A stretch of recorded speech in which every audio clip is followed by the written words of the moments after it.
Good evening, everyone. For those of you that are just arriving, please come join us. Have a seat. Good evening, everyone, and welcome to the John Adams Institute tonight in the beautiful Dominicuskerk. My name is Ian Kenny, and it is my pleasure to serve as the director of the John Adams. I want to begin by acknowledging two people in the room whose presence means a great deal to me personally, past directors Tracy Metz and Russell Shordo. Yeah.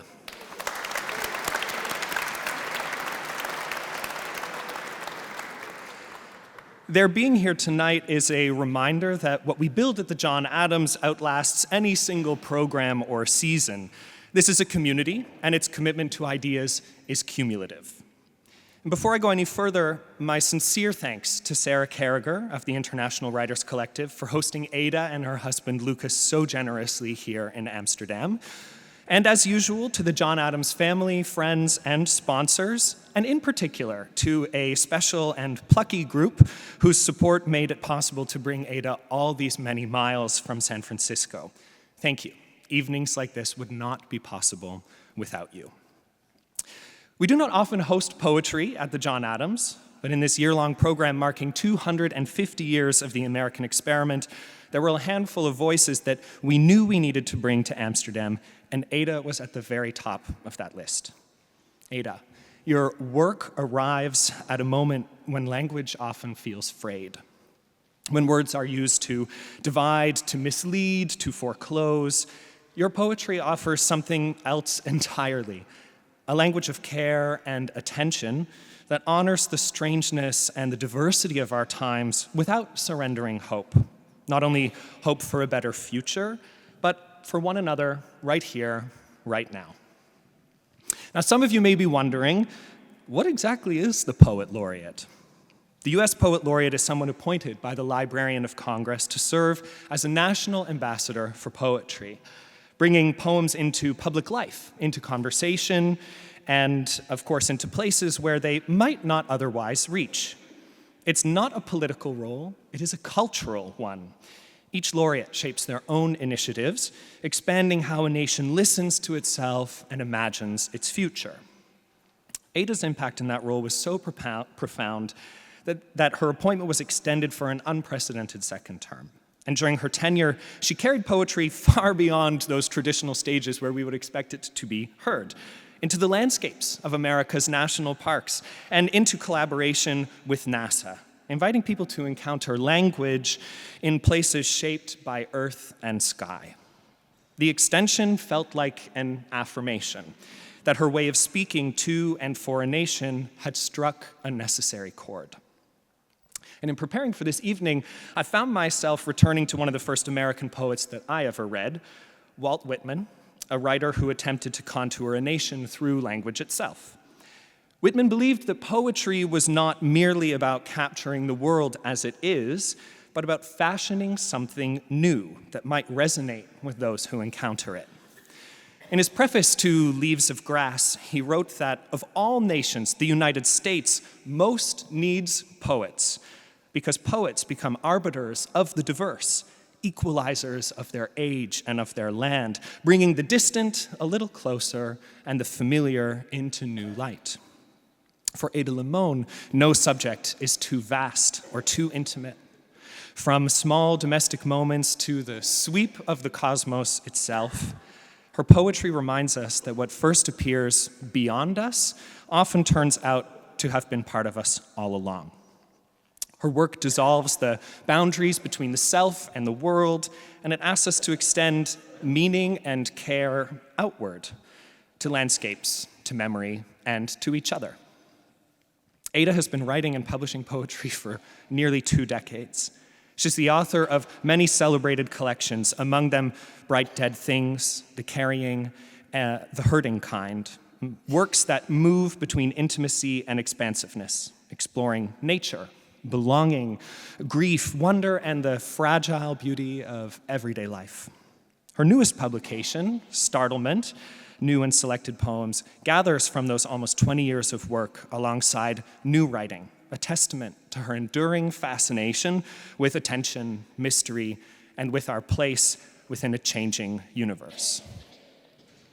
Reading her poetry brings to mind, to me at least, the Canadian philosopher Jan Zwicky, who writes that the whole is different from the sum of its parts.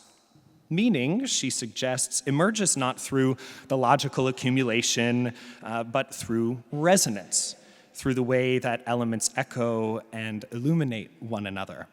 That idea feels deeply present in Ada's work, where individual images, birds, bodies, landscape, and yes, grief and joy, gather into something larger and more connective than any single line, where image, voice, and silence combine into something that could not have been predicted from its parts.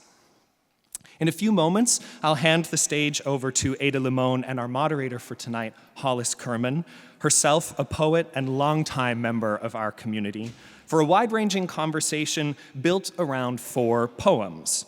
So poetry tonight will not be confined to a keynote, it will be woven throughout the evening. And afterwards, we'll open the floor for your questions right here at the mic before closing with books, a conversation, and a signing. And Whitman reminds us that the powerful play goes on and you too may contribute a verse. Tonight feels like an invitation by being here together, by listening closely, by allowing poetry to move between us. Each of us adds something to a conversation that extends far beyond this room. In that spirit, and in the belief that language can still be a place of meeting, curiosity, encounter, and care, it's my very great pleasure to welcome to the stage Ada Limón and Hollis Kerman.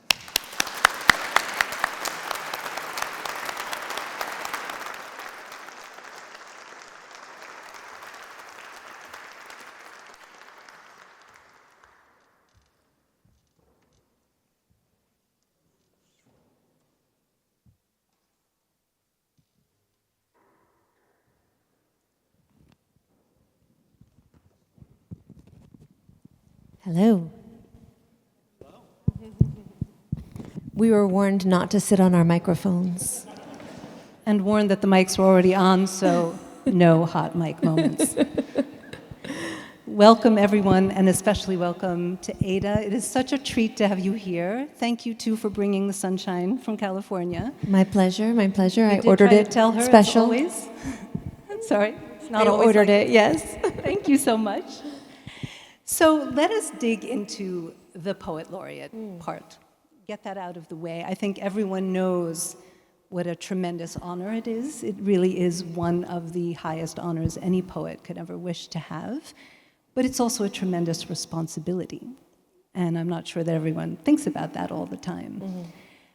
And I was wondering, when you were starting on that journey, was there anything that felt particularly daunting to you going into it, and anything that particularly surprised you once you were in the thick of it? Yes, thank you so much. I was chosen by the 14th Librarian of Congress, Dr. Carla Hayden, who is a remarkable human being. And when she asked me to serve, your first thought is, of course, yes, what a beautiful honor. And your second thought is, oh no. I thought I was going to take some naps and rest. And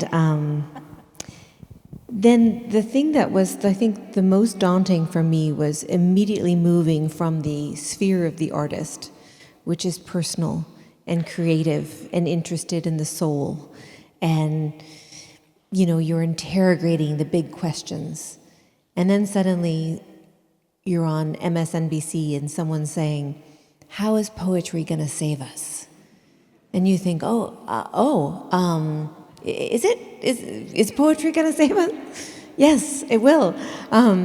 So we're going to find out in a moment. Yeah, so it began a journey for me personally, which was to be a defender of poetry, to be a speaker for poetry.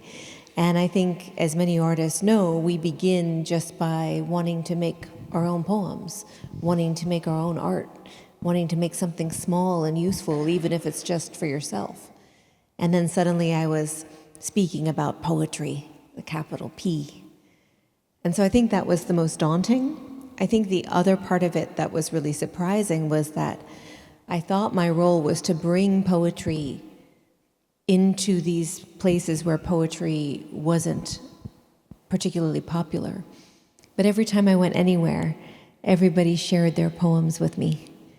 And someone said, oh, my uncle's a poet. Oh, this is... And so I kept realizing that we have this idea that poetry exists in these sort of sacred spaces. But in reality, I think poetry exists everywhere. We just don't always give everyone an opportunity or a platform to tell us about their own poem making, whether it's public poems or really private poems that they never share for anyone.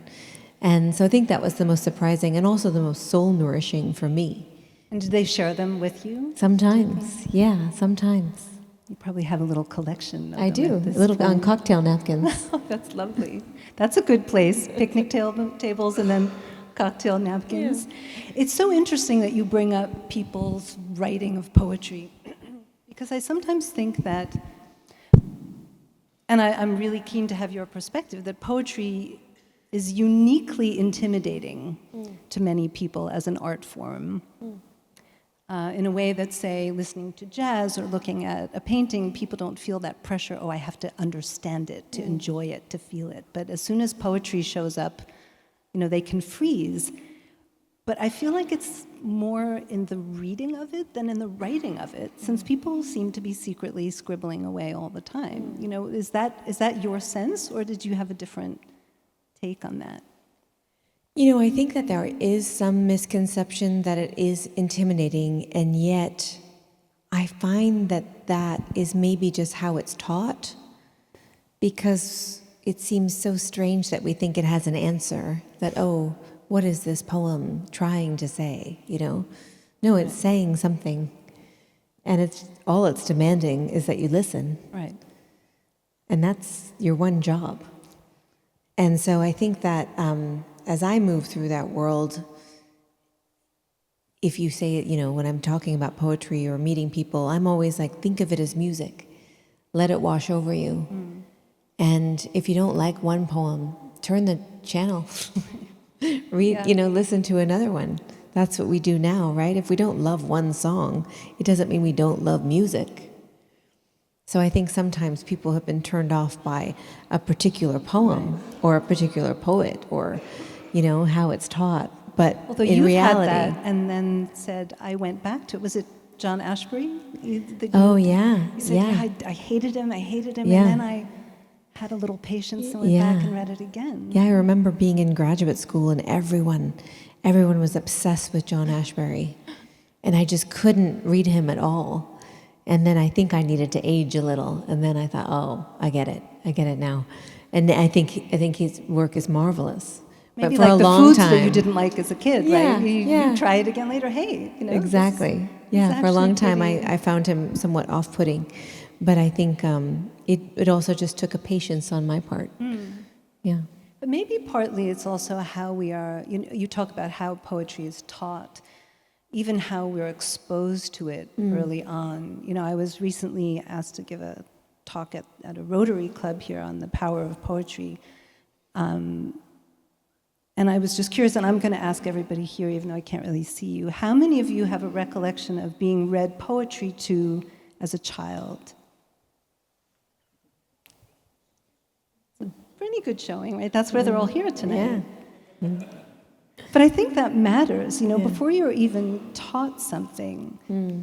Now, I remember my mother reading poetry to us all the time, and the poem by E.E. Cummings called Anyone Lived in a Pretty How Town. I mean, he didn't really title his poems. And long before I knew what that poem was about, I could feel it, the rhythms of it, and it felt so rebellious in a way, no capital letters, he was breaking language rules.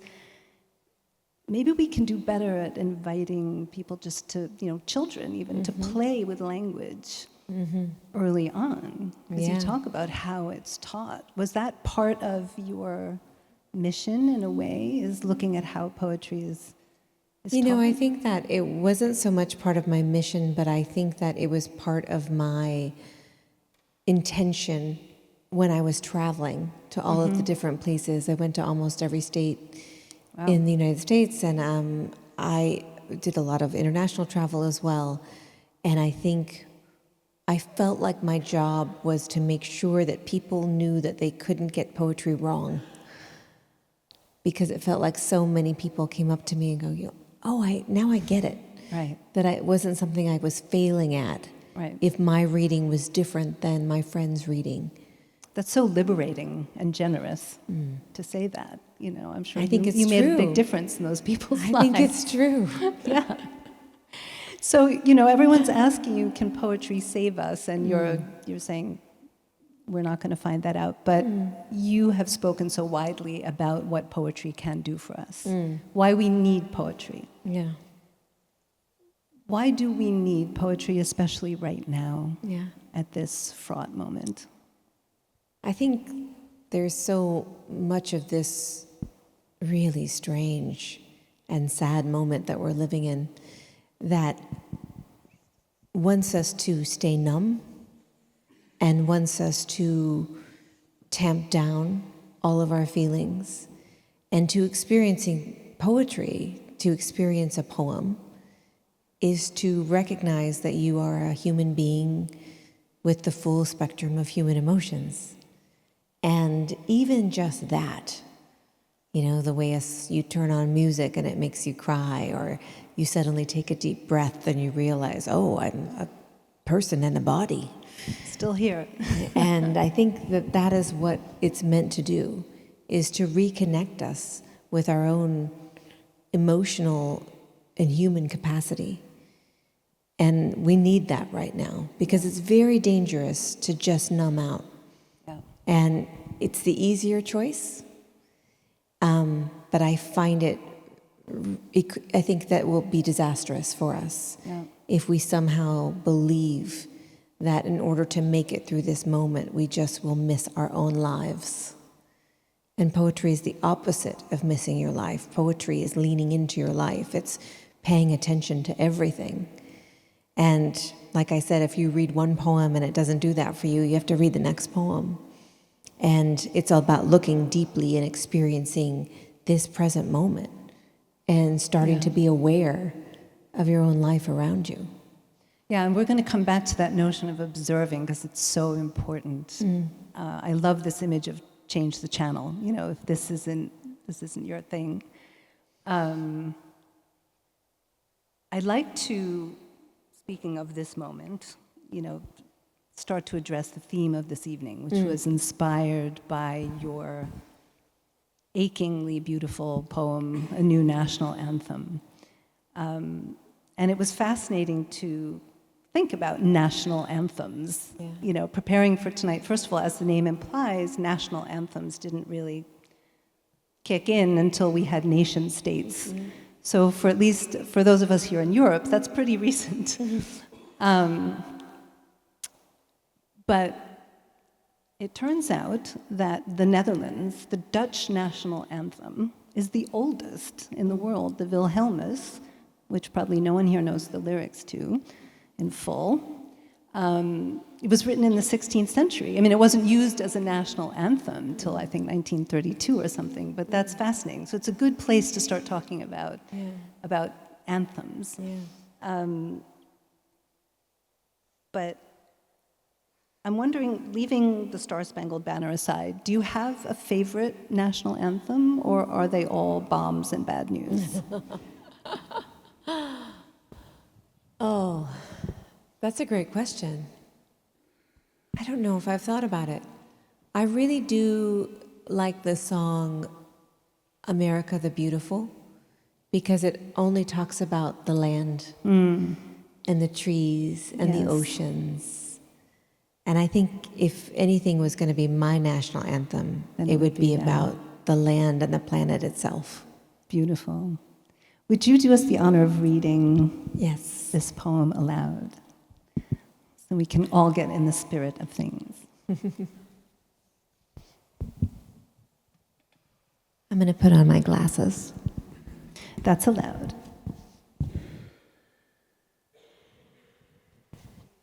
I wrote this poem in 2016.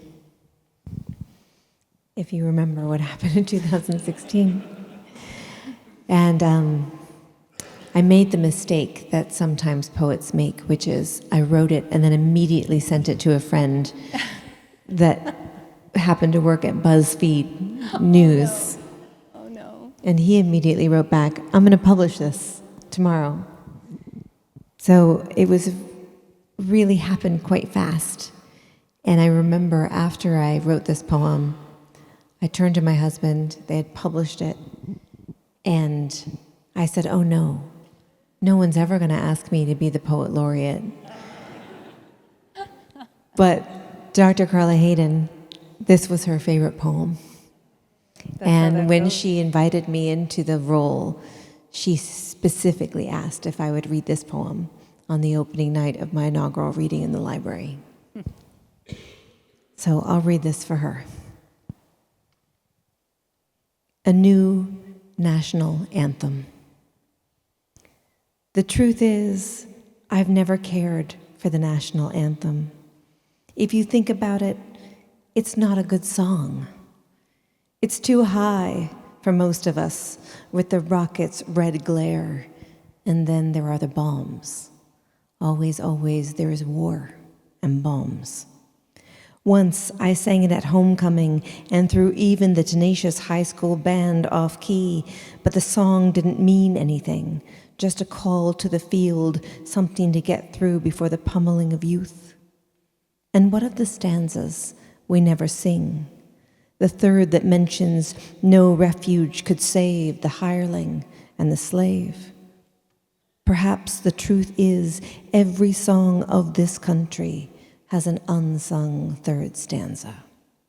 Something brutal, snaking underneath us as we absent-mindedly sing the high notes with a beer sloshing in the stands, hoping our team wins.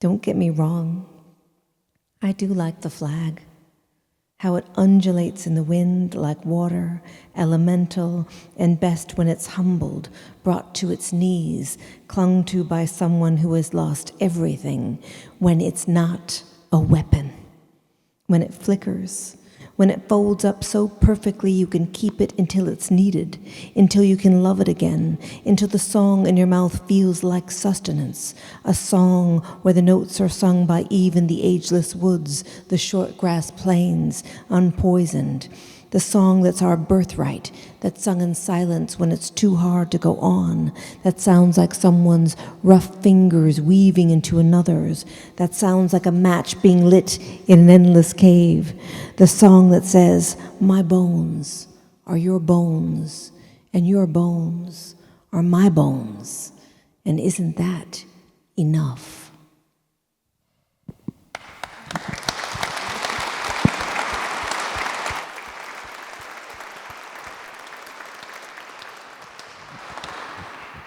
Every time, there is so much to unpack in this poem.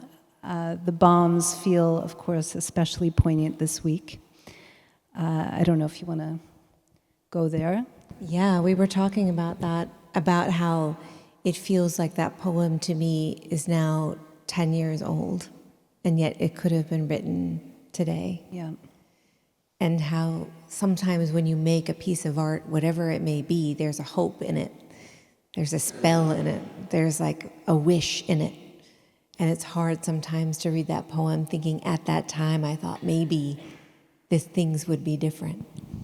And so it's a difficult poem to read for many reasons, and partly it's because how prescient it still is. Yeah. Well, and you wish it weren't. Yeah. But you talk about hope, and this is something that is woven through so many of your poems, even hidden in some of these lines,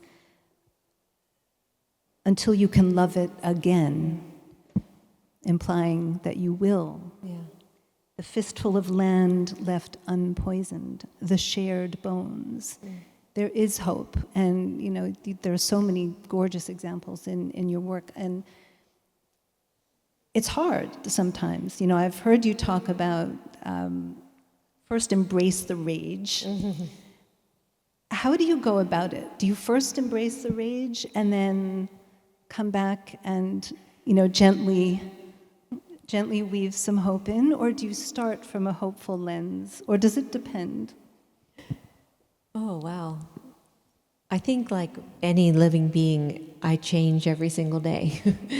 And there are moments where I feel like there is some hope, and moments where I think, what was that word? That feels very distant and something I can't rely on. I've learned to come to terms with the word hope by thinking it's not something that you have, but it's something that you do. And so I do hope because I am interested in the courageous act of surviving through many difficult moments, which is the human experience. And so I feel very beholden to hope because I think it is an act of recommitting to the world. At the same time, I find rage an essential part of being a human, but also sometimes creating, being able to find the rhythm of rage, you know? Look at how she lights up when she talks about rage. It's kind of fun to write in a rage, you know? It's fun.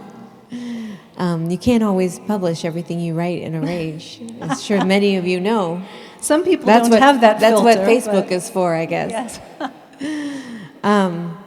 But so I find myself, really trying to make something specific that often moves through all of the different emotions. So you'll note that, there's this rage in that poem, but it does come back to the idea of the land and the idea of these places that we can love and that we can love each other.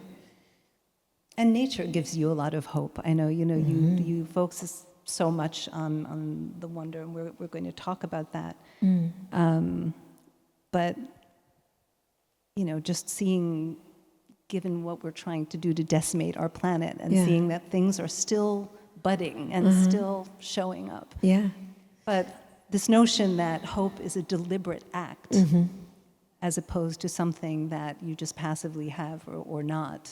Right. You can't just have it. You can't just have it. Yeah. And no one is going to just give it to you. Yeah. Yeah, you have to do it. Yeah. Yeah. Something we were talking about a little bit earlier was also this notion of language and multiple languages and their effect on poetry. I think you didn't grow up bilingual, but you grew up hearing two languages all the time. My editor said to me that my syntax was getting interesting, meaning strange, each language that I added to it. Do you find that having that exposure to more than one language is enriching your poetry, even subconsciously, in a way that it wouldn't if there were just this one space? Yeah, I think it's not just the exposure to different language, but this exposure to different culture and a different musicality and a way of being. And I think that's important for all artists to be receptive to that kind of influence. And sometimes we have embracing it. And embracing it, because I think sometimes it's very easy to think, I'm supposed to do this one thing this way. And then you start to look outside of that particular dominant culture and go, what are the other ways of doing this? And I think that what might my grandmother have done? And it's not just true of poems, but it's true of all art. Yes. That sometimes we find ourselves inside a culture that feels very specific, and everybody's doing this one thing, and then you start to look around and go, oh no, there's so much that we have access to and so much in our history. And, I always say to write a poem is to never be alone, because you're in conversation with everybody who's ever written a poem before, And those who are reading your poems, actually. And those who are going to write poems. Yeah. Yeah. I mean, we recently had a talk at a dinner about baggage, and it was a leadership conversation, is that if we could all approach the baggage that we all have, our histories, our cultures, the way poets do, with curiosity and respect and creativity, then maybe we'd all be better off, and also respect other people's baggage, right? Because we all have it. Yeah, I think that's what's interesting about making art is that at some point you're taking back your own narrative, and you would even probably say, oh, it's not baggage, right? We wouldn't use that word.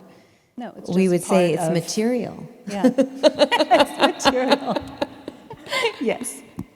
It's material. Yeah. So it's This is what always, Salman Rushdie says, when you're a writer, nothing is ever wasted. Yeah, exactly. So I feel like Right. that's sort of what our task is to not be burdened by our past, but to see how it has made us who we are, and to allow us to flourish with the rhythms of all those things that have made us. Yeah. That feels like such a continuum. It's such a beautiful notion, actually, that there's no beginning or end. That Yeah. You're just passing it on. I would like to actually now take you up into space. I chose this poem, not only because it's a greatest hit, but the poem In Praise of Mystery, a poem for Europa. Now, Europa was, of course, the name of the space ship. I don't know what we can call it. The spacecraft, thank you. But we are, of course, in Europa. Yeah. And so I think there might be some hidden signals there. But to start out, before you read it, I would love if you just tell the group this wonderful out-of-this-world story, what I call this message in a bottle space story. How did you end up with this idea to send poetry, and I think 2.5 million names, up into space? I mean, this is a whole different level from poetry in motion, putting it on the metro or the subway in New York, right? Yeah. How did that happen? When I was in my first term as Poet Laureate, I was asked by NASA. In fact, we got an email from someone named Bert, and the email said, "Hey, it's Bert from NASA here," which definitely sounds like a scam. I honestly don't get those phone calls. I don't know about the rest of you, but I thought it's Bert from NASA. I was like, this is not real. But we've now met Bert. He does exist. And they asked me to learn about this project, which was the Europa Clipper, which is a spacecraft that is going to the second moon of Jupiter, Europa, named by Galileo, that they believe, it is a icy water moon that they believe has all of the ingredients for life. And so they are going on this exploration mission, sending the spacecraft that will have sensitive instruments that will test the water to see if it has these ingredients. What's in it? What's this watery substance? Because of course, when we say water on Earth, it's different water in space. And they said, would you write a poem that would be for this mission, go on the spacecraft?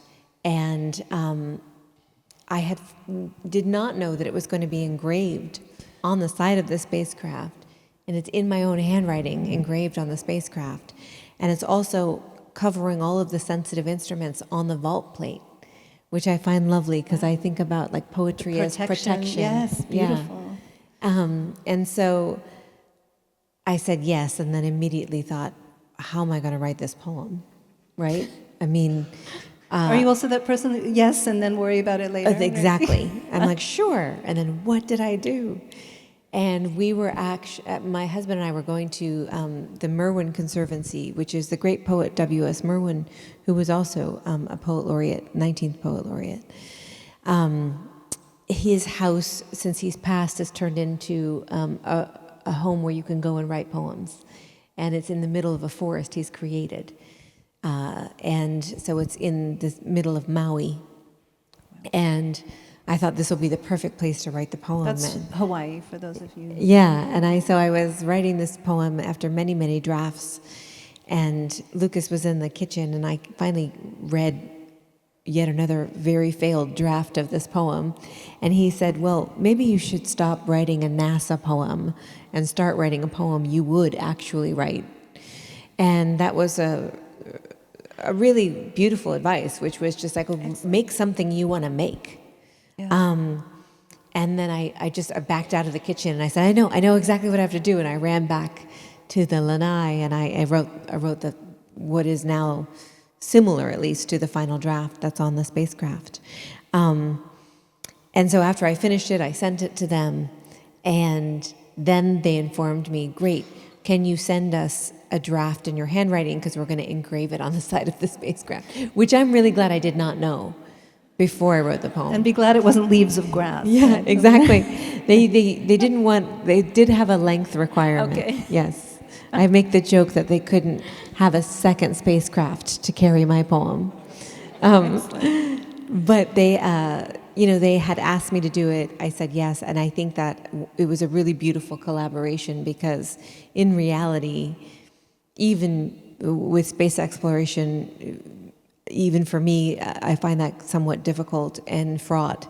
But at the same time, the message is really for this planet, because every NASA scientist you meet will tell you this is the best planet, this one that we're on. And so when I realized that the poem was really for Earth, that's when the poem took shape. Would you read it to us? I'd be happy to. And I'll say that it,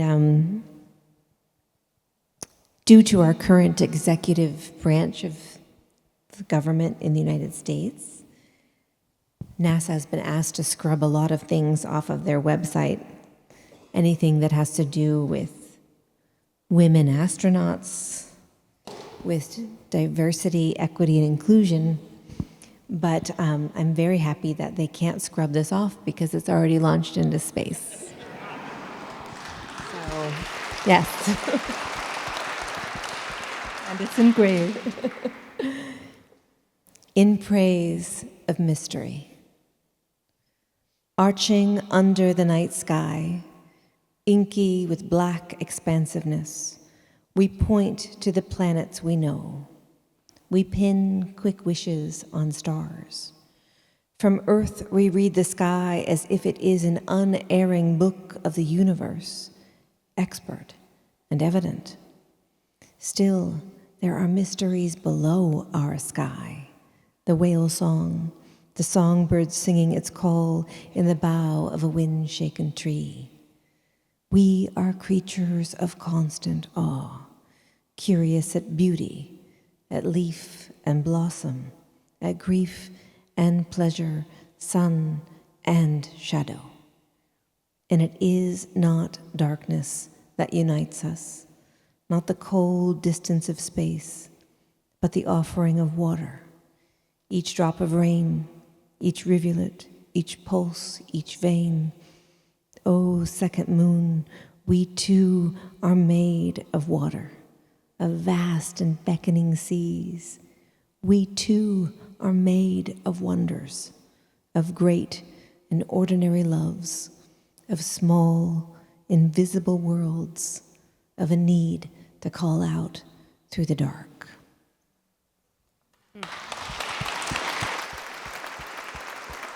Thank you.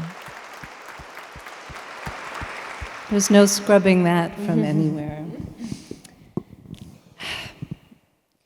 You know, the line, we are creatures of constant awe, it made me think in a way, and there's so much awe and wonder throughout your poetry, and what I especially love is it's the awe for the little things. And it's the little things that make so much difference. And it reminded me in a way of Annie Dillard's book, The Pilgrim of Tinker Creek, which is an old classic. You know, that awe and wonder in each drop of rain. Poetry also plays this role in, certainly for those of us who write it, you know, the curiosity and the wonder, you have to have that. But can reading it, hearing it, also awaken that sense of awe, make us look anew through a different kind of lens? I hope so. I don't always know if it happens, but I think sometimes you hear the right poem at the right time. Was there a poem that you can remember that did that for you? Oh, yeah, absolutely.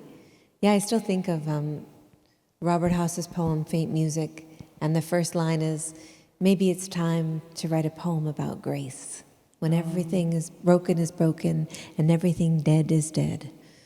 And I think about that all the time. Maybe it's time to write a poem about grace. It Or I certainly think is. about Galway Connell's poem, Prayer. Prayer, whatever happens, whatever is what I want. Only that, but that. I love that poem. I heard you talk about that poem and also the beauty of just very simple daily language put magically together in a way that makes it music, right? You know, we don't have to use big words, to quote our president. Sorry. But just any language can be crafted in this way. You know, there's also the lines in here that really brought tears to my eyes, quite literally. And my husband would say, you know, I'm a big sap and I weep easily, but they really, it is not darkness that unites us, and then later a need to call out through the dark. And of course, at that first level, there's space, but there's also humanity to humanity. And I was thinking even US and Europe, you know, need it be darkness that unites us? Why does it always seem to be darkness that unites us? Did you have all of those different layers in mind when you were writing it, or were you just in that kind of humanity? No, I was thinking about all of those things. Yeah. I think there's some things that the poem taught me later. When I finished it, I thought, oh, that's in there. But yeah, for the most part, everything that's there felt very intentional. Well, I'm sure it's all very intentional. I was surprised by a couple of things. What surprised you? You know, I was searching for the right word for the songbird singing its call in the bough of a wind-shaken tree. I was looking for a verb for singing. And I was like, I've got to get this really interesting verb. And it just was like, no, it's just singing. No, it's just singing. But I think it's, you know, as a poet, I'm like, oh, it's going to be this really fascinating verb. And no, it's just the songbird, and it's singing. The repetition of the word song and singing, which I would, you know, like that is actually very important to the poem. How many times did you and the bough change of the word back? Right? And then the bough of the wind-shaken tree, that image is actually like how it feels to be in this world, that you're just being pushed around when all the leaves have gone and everything's bare, right? Like that's, so everything is intentional about just that line, even though it seems quite simple. And I searched for a word that was better than singing, and then it was singing. But you know, you also, and I'm just digging into, you know, we're talking about hope woven through your poems. In your poem, Proof, you have this gorgeous line, I have proof, a nearly twig-like branch can still hold a too heavy falcon. It's not much to go on, I know. Which is just so perfect and such a smile. Thank you. But there is hope in there. Even if it's not much to go on. It's not much right? to go on, Yeah, I feel like, hey, every day it's like, it's not much to go on, but We'll take it. We'll take it at this point. So just one last thing about this particular project. You know, it feels like the ultimate coupling of art and science when both are kind of under attack. Yeah. And did you have this sense that this bold initiative might open the door for other couplings of that sort, you know, where poetry needs to sneak in, or other art forms, or science sneaking back into the arts? Yeah, I think the biggest part for me was that it does feel like we've always done this huge disservice when we've somehow separated the science and arts that were never meant to be separated. And so working with the NASA scientists and working with creating, and every time we talked about something, and I was, you know, I would meet with the chief scientist on the NASA mission. And I would be like, well, so tell me more about what you guys are doing. And he'd be like, tell me more about how you make a poem. And it was Bob Papalardo. It was wonderful. And we would just have these discussions, and you realize that a lot of what we're doing is coming from the same place. It's a place of curiosity. It's a place of intention. And there's a lot of... And getting the details just right. Yeah. Because otherwise it doesn't work. Exactly. And I feel like there's so much that should be done that combines the two. And I feel like we've done society a great disservice when we've somehow maintained the myth that the arts and science are separate, because they were never meant to be. Yeah. I think there's increasing recognition, for example, that literature and poetry and medicine are a very important combination. And that doctors who have studied English and literature or poetry are better doctors. You know, they have a greater sense of empathy. They are able to put themselves into the shoes of another, that curiosity, that keeping track of the plot as opposed to sort of checklist management. Yeah. So that gives a little bit of hope as well, you know, if we can. So let's turn to your title poem, Startlement. A moment of respectful silence for one of the best titles ever, Startlement. And I went all fangirl on that title, I have to say. I have a real weakness for great titles. Let's this time just start with the poem. Yeah. Let's hear. Poem first and then... Poem first, conversation after. Mix it up. Startlement. It is a forgotten pleasure, the pleasure of the unexpected blue-bellied lizard skittering off his sunspot rock, the flicker of an unknown bird by the bus stop.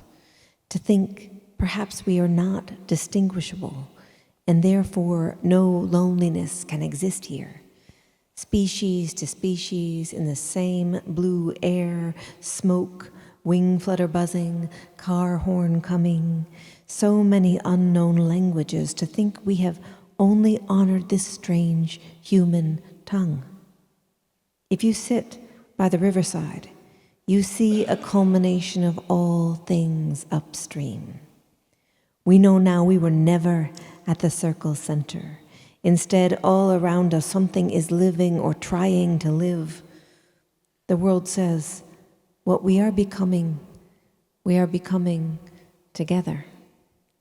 The world says, one type of dream has ended and another has just begun.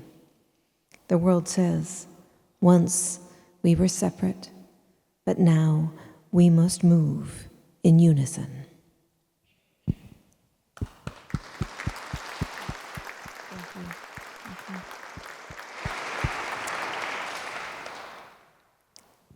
In your final speech to the Library of Congress, which everyone is going to go home tonight, that's your assignment, Google it and listen to it, because honestly, it's a masterclass in so many areas, that, not least of which, how to make a speech.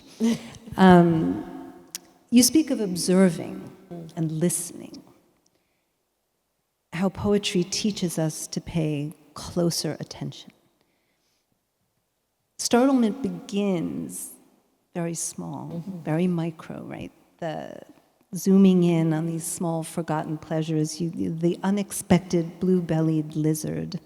And it made me think again of Annie Dillard and her newts, or salamandertjes for the Dutch in the group, where she says, and I quote, "They're altogether excellent creatures, somewhat moist, but no one pays the least attention to them except children." End quote. That was a newt. That was a newt. But now, of course, even children are having trouble paying attention, just like the rest of us. Can poetry somehow be an antidote to our distracted world? You know, how does that happen? How do we get to see the blue-bellied lizard? Yeah. You know, I think that it's not always everyone's answer, but I think it can be an answer, it can be a way. And for me, I see it as a way of slowing down, because the breadth of poetry, the line breaks, the caesuras, even the punctuation, make it so that you have to read it in a slow manner. And so you're not reading it the way you might a sentence or a paragraph, because that would be prose and you would start to read it for sense and meaning. But you read poetry for song, and you read poetry for an emotional reaction, for breath, for a slowing down. And so sometimes even just the act of hearing a poem or reading a poem makes your brain do a different thing. It stops. It starts to recognize a pattern, and it starts to hear music. And in that is a kind of unraveling of our ordinary way of thinking. So it forces us actually into this different mode. Yeah. It's talking to a different part of our brain. Of our brains, which then ignites something that goes, oh, if I slow down here, what would happen if I slowed down and looked around, right? And there are poems that have changed me and made me think, oh, I want to pay attention to this, or, so that's a constant thought that I have, which is, how can we pay attention to this world enough that we can love it and help to change it? As we talk about, I love birding. I'm obsessed with watching birds. But I have gone birding with a friend in Yosemite who's a fellow poet, J. Drew Lanham. And he said, watching birds is not saving birds. And I think about that a lot. So it's the next step, right? First we have to look. But it is the first step. First we look, and that gives way to love, and then that gives way to action. Because otherwise things stay at a very high level of abstraction, don't they? And the human brain, I remember when Jonathan Safran Foer was here, we were talking about his climate book, starting at the breakfast table, basically. We were talking about how the human brain is not wired to deal with calamity. The question is, well, we know that this is catastrophic. Why are we not doing anything? Because it's too abstract. It's too catastrophic. When you see the bird, when you see the lizard, when you notice that there are no more fireflies, the way there used to be fireflies, that makes it very specific. So in a way, that calling attention, that making us observe and listen, Yes. is Yeah, I think that's very true. I mean, I a think gift. that... So maybe poetry is saving us. I think it can help. I definitely think it can help. I don't know. I think we need a lot of tools. I think that... Everything has to work everything together. has to work. Yeah. And I think we all need to find the thing that ignites our soul and makes us feel human. And I think that that's a big part of what I would love to see when I think about poetry, is that people embrace it and people want to make it, people want to read it, but also that they don't use artificial intelligence to make it. Because as Saeed Jones said, using a artificial intelligence to make a poem is evacuating yourself from your own life. Yeah. And I think about that all the time, like, yes, that's exactly what that is. And so it's not just about paying attention, but it's about how you spend your time. What do you want to witness? And that's different for everyone, right? So I think that's also that freedom to say, okay, maybe, for you it's not the birds, maybe for you, but pick that one thing. Yeah. This is what you're hearing now in the political context. You can't be hysterical about everything. So pick the couple of things that really matter and where you can leave your small... And where you can make a difference. And where you can make a difference. Yeah. In the last stanzas, you widen the lens in this poem, and you say, I'm quoting, "The world says what we are becoming together. And then once we were separate, and now we must move in unison." Is that an observation? Is it a wish? Is it a warning? Is it a command? Is it all of the above? It's so funny that you say that, because I have that quote, "What we are becoming together." And my representative Vaughn made these incredible stickers. And so people have these stickers that say, what we are becoming together. And someone I was with said, I love that because it's so hopeful. And I said, is it? Is it though? Maybe it is. I would love it to be hopeful. Yeah, okay. But I mean, it's an interesting, for me, when I wrote that line, I didn't know. I just mean that it's an observation, like what we become together. What the Just like a planet matter of does, fact, we right. do. Like Right. this is a reciprocal relationship with the earth we stand on. So it's kind of a reminder, in a way. Yeah. There's that Vaughn again. Yeah. Let's talk about the end of poetry. You know, as we are drawing our discussion of poetry to an end, it felt apt. I love the story behind this poem. You know, I've heard you talk about how there was a time, I think during COVID, where poetry had abandoned you, where you thought, I can't or shouldn't be doing this. Thinking you were done, and how this poem, writing this poem, saved you. I think you said, you know, I wrote myself back into the world with this poem, which is such a powerful thing to think, let alone say. So up to you whether you first want to read us the poem and then talk about how that happened, or vice versa. Yeah, you know, I'll say a little bit about it, which is that I really did have a moment where I thought, maybe I just am not going to write poetry anymore. You know, We're so glad that she changed her mind. And I had a thought that was, well, I'm just going to casually start making a list of things I'm not going to write about. And it included some of my favorite words, and it included things that I just would never write about again, things that I had already written about. And then that list started to make a kind of music. And then I thought, oh no, I think this is a poem. I just said I was never going to write poetry again. But I realized that so much of what we think of language is communication, but poetry is not just interested in communication. It is interested in the body's reaction and the embodiment of our human experience. And so it actually taught me such a lesson of what I thought I was making, which was language and connection. But in reality, I was making a song. And in this case, I think a little bit of a spell. Should we close our eyes? Only if you feel safe. In this space. The end of poetry.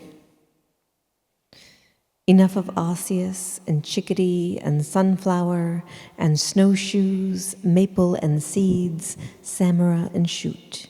Enough chiaroscuro, enough of thus and prophecy and the stoic farmer and faith and our Father and 'tis of thee.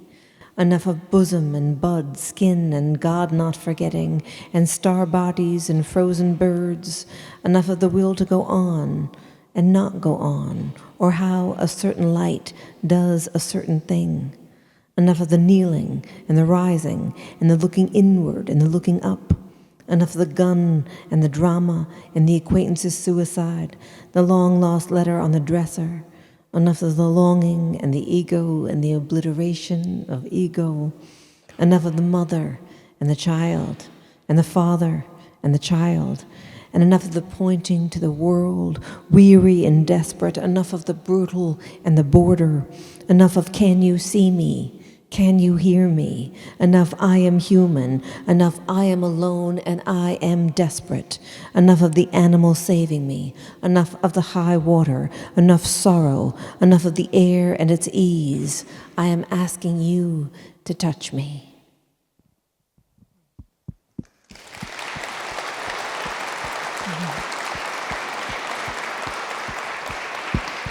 Thank you. Did it flow out in that list? Yes. So Yeah. oddly, the end of poetry was one of the easier ones you've you've written. Yeah, it took me a month to change the line breaks. So nothing's ever easy. Right.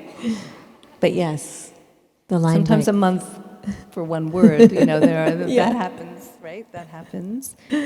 Yeah, but the line breaks weren't working, and then I had to get a little bit of a longer line, and I realized that the engine was just a little faster, because a shorter line is a slower poem, and a mid-length line is more dialogue, and longer line is, well, Whitman, is somewhere still talking. Like, that's Right.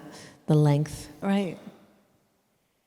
It packs a punch, right? This refrain of enough, enough, enough, and it's so heavy, and at the same time, there's some levity in it, because I think that anyone who's read or written, certainly poetry, will recognize the juicier tropes in there, and maybe cringe a little bit, like, wait, do I have the, one of or more of, have I been guilty of? Yeah. I mean, I'm guilty of all those things. Yes, Yeah. and I think that's the point. And I'm not sure you meant there also to be a bit of humor in there. Oh, definitely. But let's talk for a minute about how poetry can be so not serious while also being serious. The master of that is, of course, Billy Collins. But there's a lot of that in your poetry too. Alongside the hope. I mean, I think to know me is to know me laughing. I think of that Joni Mitchell song, Laughing and Crying, it's the same release. Yeah. That's me, for sure. And so I think that I'm constantly finding so much humor in our existence. I mean, to be alive is so funny. Well, it is I kind mean, of a it's miracle. so weird. It's just weird. It's amazing that we're It's still functioning. It's at all. weird. Yeah, It's strange. Everything about it is surreal and strange and material. It's and so material. and so I think I'm always looking at things and laughing and thinking, oh, what a bizarre thing. And so a lot of times that actually is how I enter the poem. I was laughing at the line, or how a certain light does a certain thing, which is, of course, Emily Dickinson, a certain slant of light. Yeah, a certain slant of light. And so there's lots of inside jokes, but for myself. And that happens a lot in my poetry, because I think you have to find a light in what you're making. And I'm laughing a lot, but I'm also crying a lot, and that'll sum up pretty much an hour of my day. Right. So kind of the state of things, but also that self-awareness. I remember doing a workshop with Sharon Olds, and came in, and everybody, including Sharon, with her poem of the day, and she looks at it and she said, "Okay, but now I'm just imitating myself." Yeah. And how I thought easy it is to do someone at that level to say, Yeah. now I'm just imitating myself. No good. Yeah. But to turn that into poetry, Yeah. is gorgeous. I'm going to come back to that end speech at the Library of Congress, where you said, speaking of laughing, you can't monetize poetry, which was a euphemism for saying you will never make money writing poetry. Correct. But what's interesting is what came next, which is to say, and therefore that gives us the freedom to be subversive. Is it only the freedom to be subversive, or is there also a shadow obligation to be subversive? I think that is a question for all people and everyone in all realms, of what we're acting through, what we're acting against, how we want to relate to this moment. I hesitate sometimes to think of an obligation for any artist to do a certain thing or act a certain way, only because I know some great artists that are really much better at making their poems or their music or their paintings and letting that speak for themselves than they are in the prosaic form of a collective statement. that doesn't mean I don't think that they should say whatever they want to say. And the I art just is a mean gift in sometimes- itself, isn't it? Yeah, So, sometimes yes. I think there are some artists that are better at making a thing and letting that be the statement.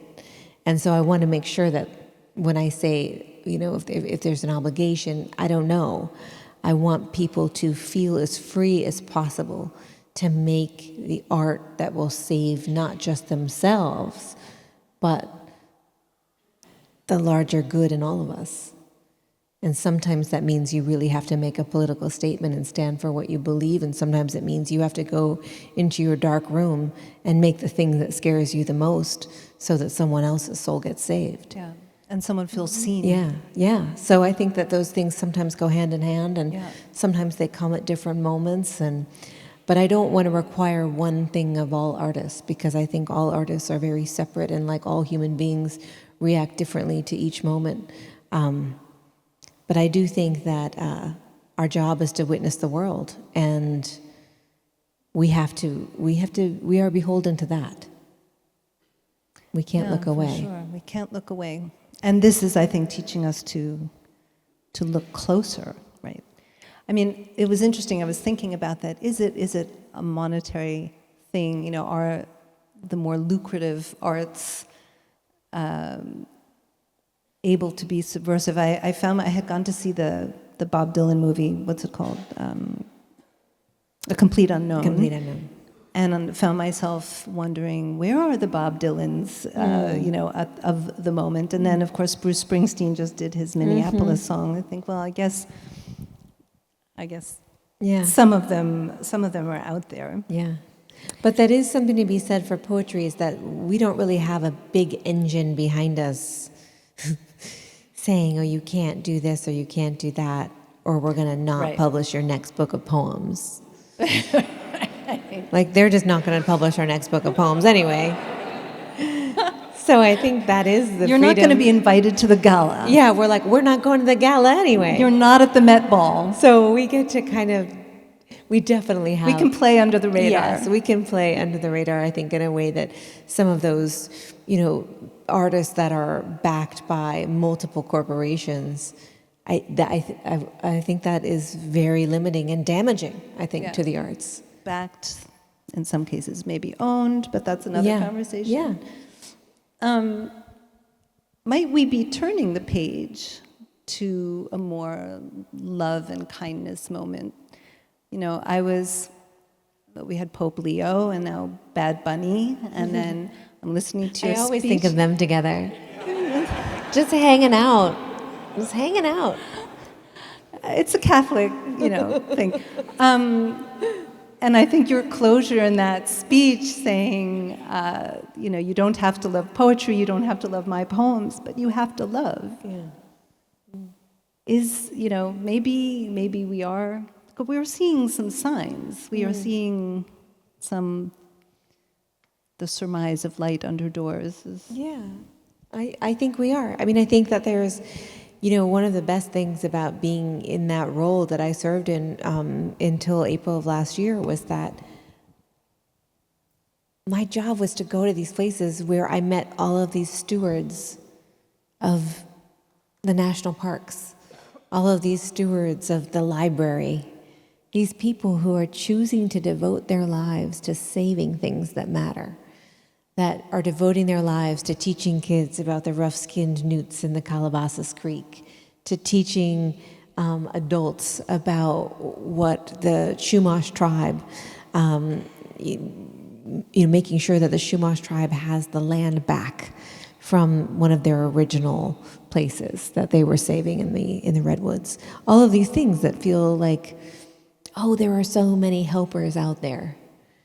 And I would come back feeling humbled by how many people are doing the good work. And I think right now it can feel really isolating, and it feels like, oh, we're alone in this. And then you go out into the world and you meet all these people and you're like, oh, we're not alone at all.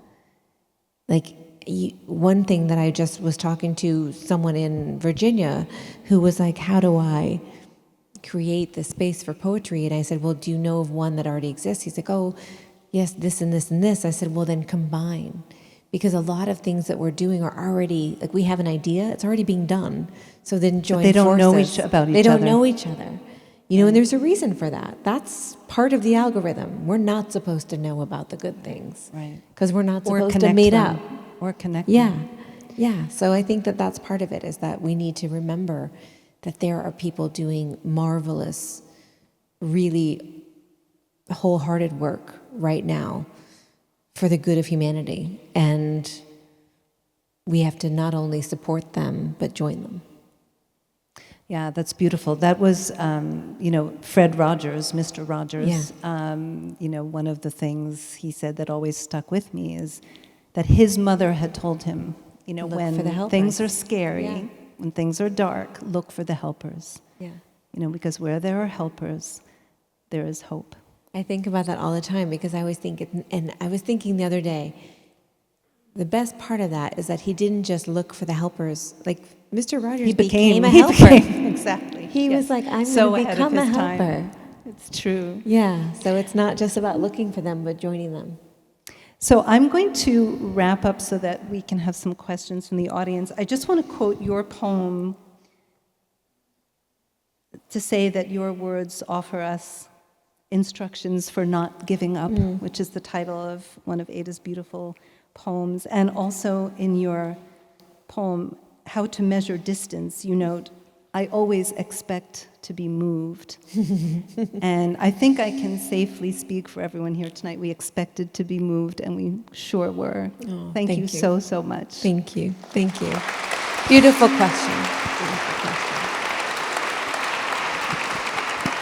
So we're now going to, we have time, I think, for 3 or 4, max 4. He's strict, so that means no more than 4. So if 4 people could come up to this mic, because if you don't, I'm going to grab one of the 4 questions, because I have a pocket full of them. Why don't you come up? I will just take this moment to remind everyone the golden rules of asking questions. Please keep it brief, and please make your question a question. Did you want to ask a question? Do you want to come up to the mic? I can barely see, by the way, so go ahead. John, yeah. Thank you so much for being here. I'm really happy to be able to hear you live. I think I have heard all the interviews from the New Yorker and the New York Times and the podcast on Spotify, and it is falling into a meditative state when I hear you talking and hearing where all the things come from. And I read your book, The Caring, and my question goes about that book. There you talk a lot about your body and about how you go to the therapist back and forth. And there is an image that you are in the car going with your mother that takes you there. And I really wonder, how did you do, or how did you went from looking yourself as a child, looking yourself as an adult, and really be outside of your body, because it's really easy to write about when you are in love or when you see something that impresses you, but to write about your body and about yourself, it is really difficult to put it on paper, because it is your body and it's what you are experiencing all the time. So how did you do that? How was that experience for you? Thank you for that beautiful question. Bodies are so weird. I find myself, one of the biggest things is that I'm interested in the way that time works and where memory is stored. And so one of the things about that particular poem is that the ending came first, and then I had to earn the ending by making the beginning. Because I saw, for those of you who don't know, it's a poem called The Raincoat, and I saw a mom take her raincoat off and give it to her young daughter while a storm took over the afternoon. And then I have the moment where I think, my God, I thought, my whole life I've been under her raincoat, thinking it was somehow a marvel that I never got wet.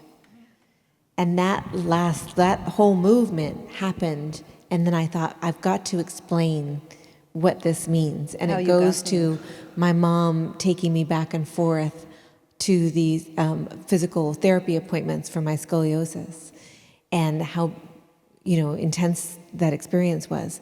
So I think for me, it's always about not only the physicality of the body. I was driving, I saw that happen, and I had just come back from another spine appointment, and I thought, how funny, this whole time I've been working in this body, and it's a storage of memory. And so it was able to tease it out, thinking about where memories are stored. And so that was part of how that poem came to be, which is not just about the body, but then the body as repository for all that's ever happened to us, both good and bad. I also love the notion of earning the ending. Oh, yeah, thank you. That's Thank you for great. that beautiful thank question. you so much. Thank you. Next question? Maybe a little bit more brief? I'll keep it brief. Thank you so much for writing and feeling and existing.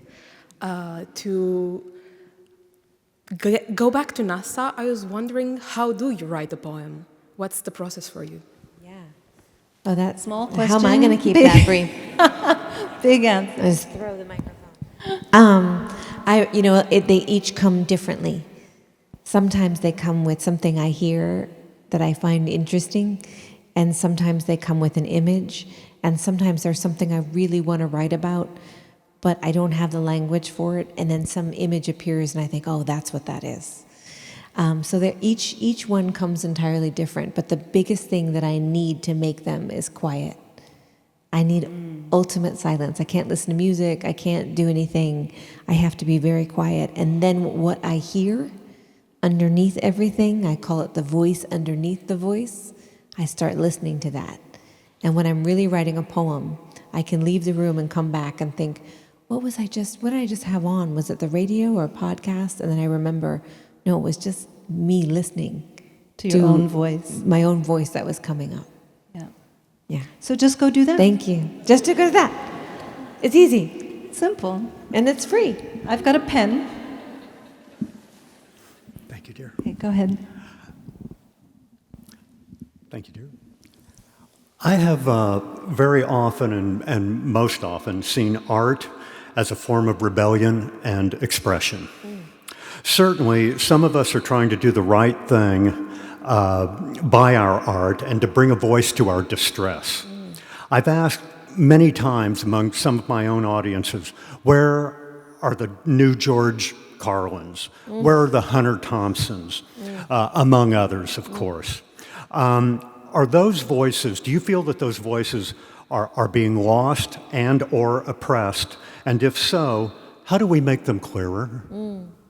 I think that's a great question. And you had just mentioned, like, where are the Bob Dylans of our time? I think they're here. I actually think they're here. I think that it's difficult for us to we're not going to find them on the largest platform, right? We're just not going to find them on the largest platform right now. And so I think we have to do our job, which is to seek them out and to start to lift them up. They're not the ones screaming the loudest. Yeah, and they're not the ones that are going to be often at the Grammys, and they're not the ones that are... So I think that there are a lot of really amazing comedians and a lot of people who are doing incredible artist work, whether it's poetry, songwriting, et cetera, et cetera. Yeah. But I think... I don't think that it's not that they're not here. It's that we've got so many diverse platforms, and we have this social media that's literally run by evil villains. And I think that we have to work against that. Yes. Because I think that that's what's happening, is that we're not finding them because they don't want us to, but they're here. Good. Yeah. Thank you Find so very ways much. to uplift them. Great. Okay, last question. At some point, hi poet, at some point your collection became a collection that was private and personal to you. There had been some moment where you thought or someone else suggested, this could be a book, you should publish. What was that internal process as well as the practical one? And even though everyone's process is individual, making that step and the consequences of making that step, how would you encourage someone to do it if you had the authority to do so? Yeah. Yeah, I love that question. I think making books is a really beautiful thing. And I think as poets, one of the things we have to remember is that we're not just making a book, we're making a long poem. And really, if a book is moving the way it should be moved, it should be a long poem. For me, I will admit that I have good friends that read my work, each individual poem, and at some point, one of them, Adam Clay, will specifically say, I feel like you have enough for a new book. And I'll think, no, I don't. And then I go back and go, oh, I think I have a lot of poems, and I think this is a new book. So I usually have some nudge from an outside source, because I'm someone that will keep wanting to write, because I know that if I do make a book, I'll then have to go publish it, and I'll put it out in the world, and that's all wonderful. But there's that strange moment as an artist where the making is so private and personal and wonderful, and then when you make it into a book, you are making it into an artifact for others. Yeah. And there are times where that's really difficult. The most difficult time for me was when I wrote The Carrying, which deals primarily with infertility. And when I wrote that book, the first reading I gave, I had this huge line, and it was all really well-meaning, wonderful people telling me how I could get pregnant. And I thought, oh no, this was not what I meant to do. Yeah. And so I had to preface all my readings by saying, the speaker of the poem is happily child-free. Yeah. So there is sometimes consequences to putting your art into the world, and I had to reimagine what my role was in that for that particular book. And people forget about poetic license too. Yeah. They think everything is out on the page is purely autobiographical. Yeah. But I do think there's a turn when you are trying to make a poem that you have to, or make a book.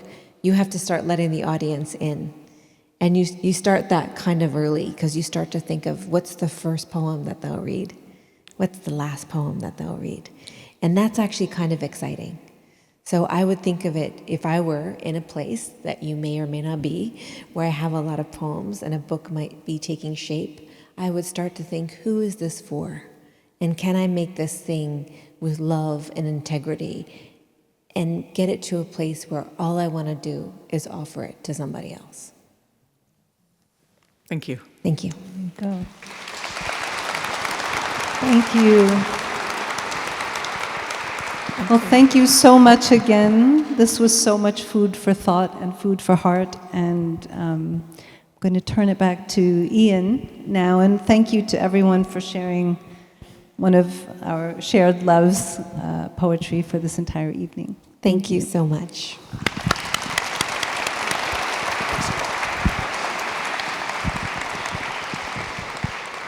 I'm just going to stay right here, if that's okay. Poetry is the opposite of missing your own life. It's leaning into everything.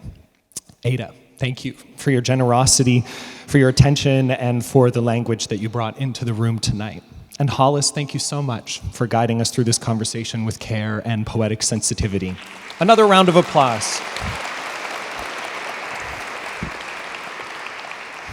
If tonight has moved you, and I hope and suspect that it has, you don't have to let the experience end here. Ada's books, as well as Hollis's work, and many other wonderful titles are available right here in the room at the American Book Center table, thanks to our friends there. Ada has kindly agreed to stay for a signing. Please keep your comments with her brief so that everyone has a chance to get through.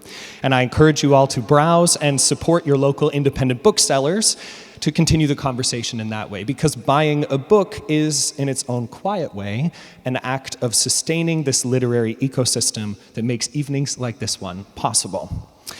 As many of you know, this year at the John Adams Institute, we're reflecting on 250 years of the American experiment, not in terms of nostalgia, but as an ongoing conversation about culture, democracy, art, and imagination.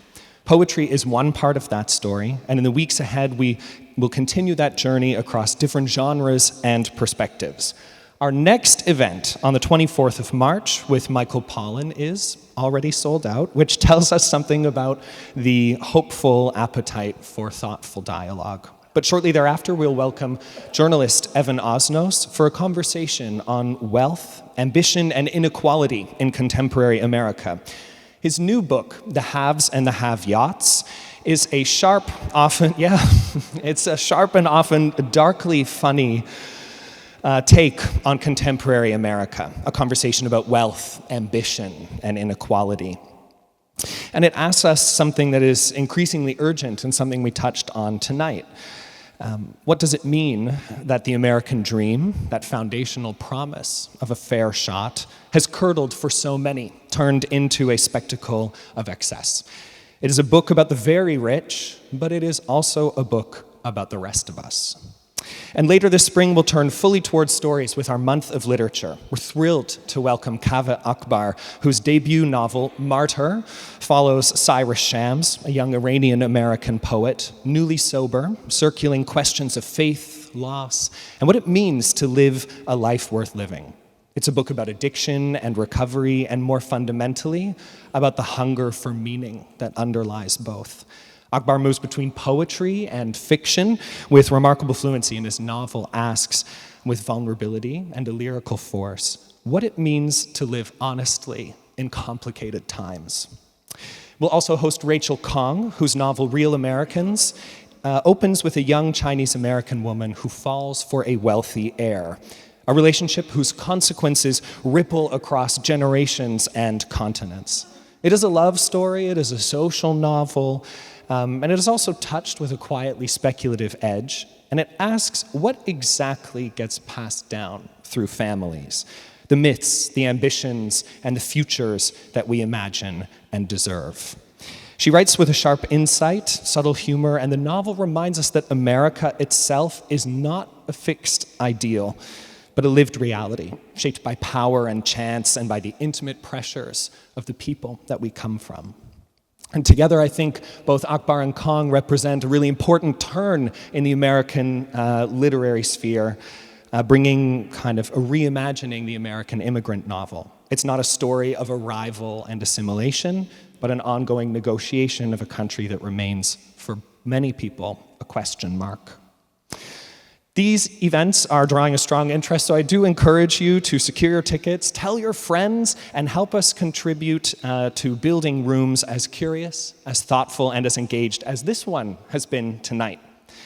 That last phrase is worth dwelling on for a moment, because the John Adams Institute is not just a stage or a program, it's a community, one sustained not only by membership and support, but by the quality of attention that people bring with them into the room.